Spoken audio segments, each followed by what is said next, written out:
Hi friends, welcome to one more video from Urban Trader.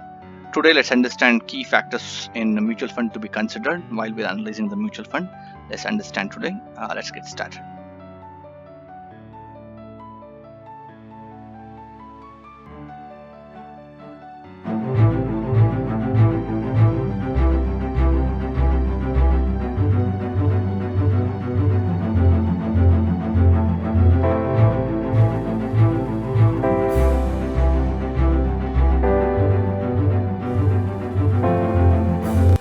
These are the main key points I would say when we look at mutual funds which we need to consider particularly. So I think there are multiple factors which we need to consider. Maybe the way we could group them is like this into different categories. Maybe I'll cover each of this in the next slides to talk about. So let's understand this. So in terms of the mutual funds, I think there are multiple companies which are sponsored by the fund houses. Let's look at this particular fund. This is basically Motilal Oswal Multi-Cap 35 fund. This is a regular fund. So in this one, if you see, this is the fund name and this is the regular type, and if you come down, you could see the fund house. This is the Motilal Oswal. This is the fund house, and this is the launch date where it has started, and it's basically a regular plan. So if you look at the two types of funds we will have, one is open-ended and one is closed-ended. Open-ended fund is something where you can buy from the mutual fund and you can redeem that, which will generally takes you 1 day to settle in your demat account, and you don't need to have any restriction in terms of holding period. That means that you can buy and sell immediately also, or you can hold it for long term. If you look at the closed-end fund, these are basically thematic funds generally, where you need to hold it for at least 1 to 3 years, and they generally get offered through NFO, the new fund offers. That means that you get to know the value of the investment only after the lock-in period is completed. So on the fund, the place where we can check that is, if you come down, the type is called type is open-ended. So other type of mutual funds are something called as a direct mutual fund or a regular one. And direct mutual fund is something which we can buy from the fund house directly, and generally the expense ratio or the management fee for these particular funds are less.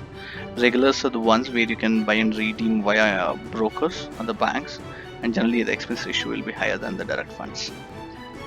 So if you look at Motilal Oswal 35 mutual fund multi-cap, this is a regular fund, and if we come down, see here also it's a regular fund, and the expense ratio of a regular fund is generally 1.18, which is higher. And when we switch back to direct fund, where we can directly buy these direct fund from the fund house, so the NAV will be generally higher, and also the expense ratio is lesser. So if you look at regular fund, it was 1.18, and the direct fund is 0.9. So it basically saves your intermediary commission what the fund house pays to the distributors. So there are two types of loads will be there on the fund. One is an entry load and exit load. Exit load is something which basically when you redeem your mutual fund amount, so there'll be some certain percentage of fee would be charged based on the conditions. If you withdraw within 15 days or within 30 days or 90 days, based on the time period you hold, so there'll be certain percentage of amount would be deducted from your net amount, investment amount. So this is the exit load, which particularly talks about the amount of fee would be charged based on the conditions. So if you withdraw this fund within 15 days, they would be charging 1% of your total net value of the investments. If you withdraw after 15 days of your holding, so there's no exit load. So it's basically they won't charge any additional fee to that. So this is basically encouraging people to stay invested in the fund. That's the reason some of the funds will have exit loads. Expense ratio is basically an administration charge where the fund house charges to the investors at an annual basis. This will generally be 0.5 to 2% based on the fund house they decide on, and that should be deducted from your net asset value. So that will get reflected in your NAV. That's how they make an income as a fund house for themselves. So okay, this is direct. So they would charge an 0.9% at annual basis expense. Assume that if you're holding 1 lakh is your worth of investment, they would charge 0.9%, which is close to 900 rupees per fund holding they're going to charge. And if that is a regular fund, so you end up paying more management fee, because this is basically the fee they're going to charge. This is 1.1%. That means if for 1 lakh investment worth, they would be charging 1,180 rupees for that particular fund.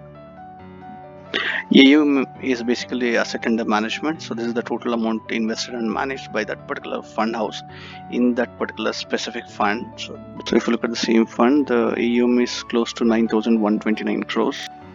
So NAV is nothing but a net asset value. This basically indicates the per unit holding of a mutual fund, how much is it costs. So this is the NAV of the fund. So as of today, it has increased by 0.51%, and this is the NAV value. So let's assume that you are trying to invest about 1 lakh rupee in the fund.